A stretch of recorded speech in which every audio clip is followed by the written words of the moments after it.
Rebonjour à vous, deuxième partie donc, de la distribution et la révision sur la 360 Modena Spider.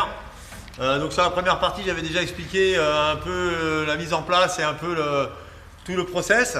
Donc là, on voit, on a déjà préparé pas mal, on a déjà même pratiquement terminé. On voit donc la partie distribution.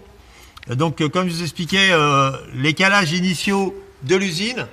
Et donc, une fois qu'on a mis en position les calages initiaux d'usine, on peut mettre, donc là on voit ici les deux points blancs qui sont là.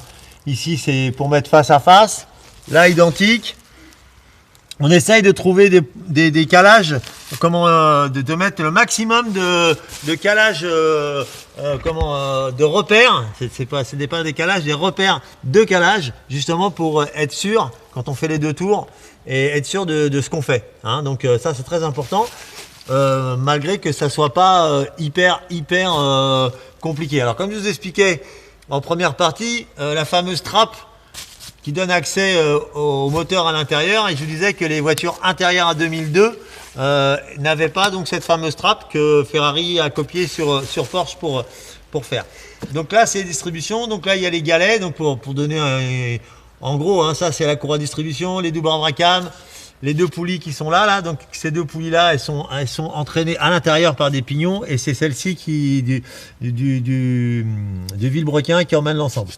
Donc voilà, donc là on a mis tous les points initiaux, on a mis en place les nouvelles courroies, on a fait les deux tours, et on a mis en place aussi les tendeurs qu'on doit changer. Donc dans le kit distribution, ce qu'il faut changer, ce que je pense moi, hein, après chacun fait comme il veut, courroie de distribution neuve, galet neuf, et pour au moins une fois sur deux minimum les tendeurs hydrauliques qui sont ici là, hein, celle-ci et celui-ci, qui valent un peu dessous chez Ferrari, mais que c'est préférable de changer. Ensuite, une fois qu'on a fait les réglages, on a quand même une cote à respecter ici là, qui se trouve ici là à peu près, où vous voyez les creux là, où il y a 2 mm. Il y a une tolérance en moyenne 2 mm à passer pour pouvoir avoir une tension optimale par rapport à ce que préconise Ferrari. Donc voilà, donc là on va finir de remonter.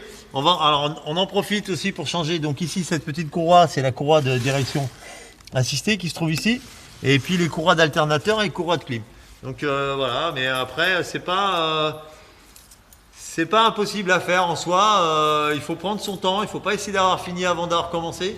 Et voilà, donc il n'y a pas de raison que celui qui veut se lancer dedans ne puisse pas le faire en ayant un minimum de mécanique à son compteur. Bon voilà, on va finir ça et puis on vous refera un petit tuto pour la révision. A plus, ciao ciao.